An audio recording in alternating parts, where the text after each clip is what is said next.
and see what we can do. How can we turn things around? And together, and I keep using that word, but we really did. Together we were able to work collaboratively, and I did have the privileges of serving as mayor. And in Lowell, when you're the mayor, you chair the school committee, which I did for 4 years. And at that time, there's 15 or 16,000 students in the school district.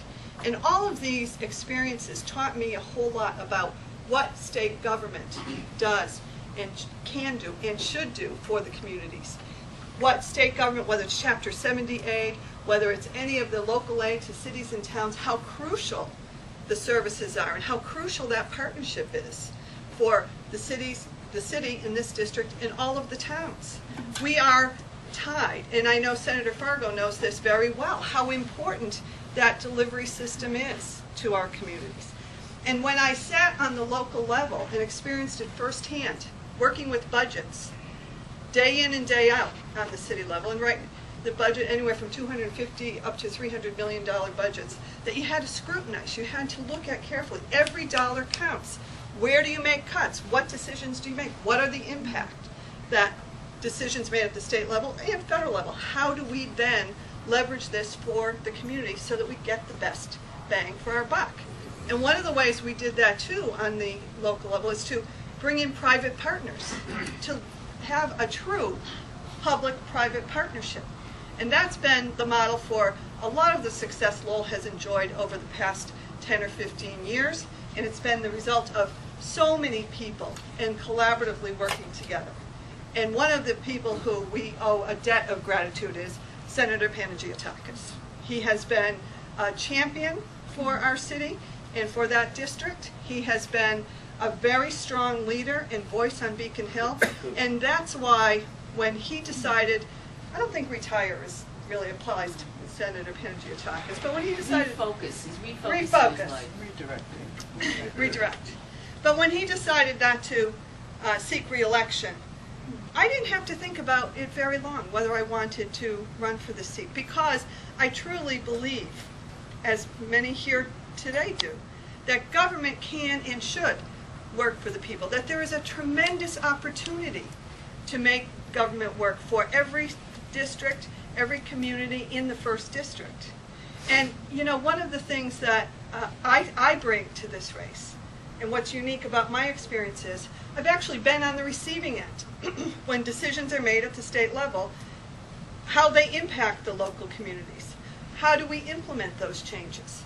And so I'd like to believe that my experience serving in local government on so many issues will be a tremendous benefit to the first district, because now on the other side, when we are making those decisions, I bring to this race and to the job, if I'm lucky enough to win, I bring to this race that body of experience and that ability to understand and discern how is this going to impact Lowell, Westford, Pepperell, Dunstable, Tingsboro.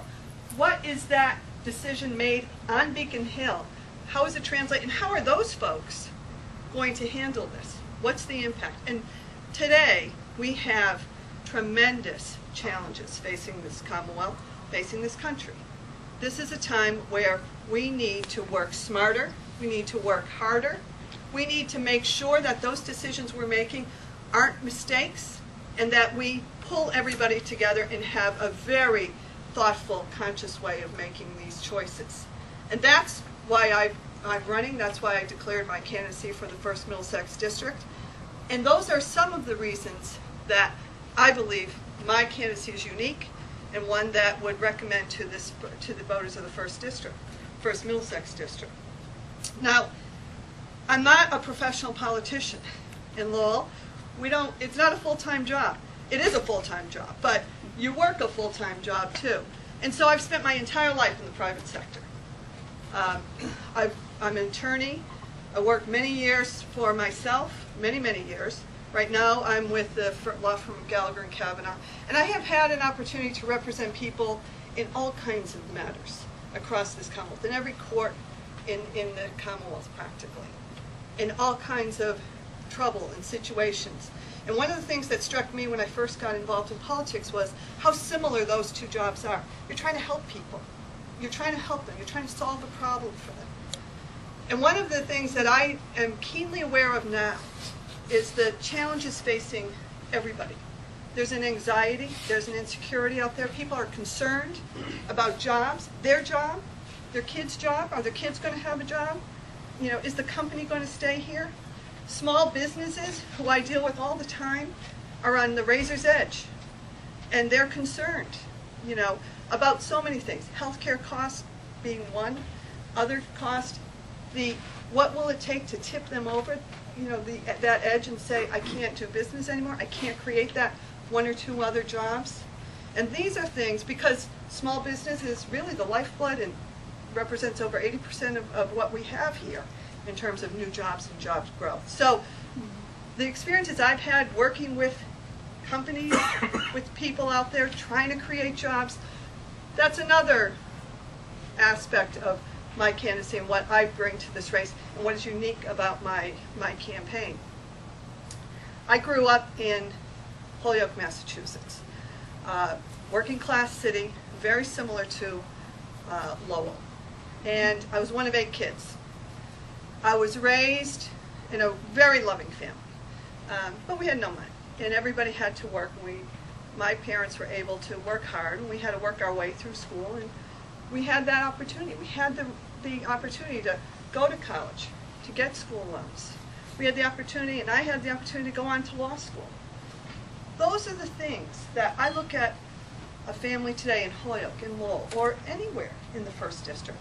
Are those opportunities going to be there for the next generation? And at the rate we're going, college is getting so expensive. Everybody is concerned, when you get out of college, will you have a job?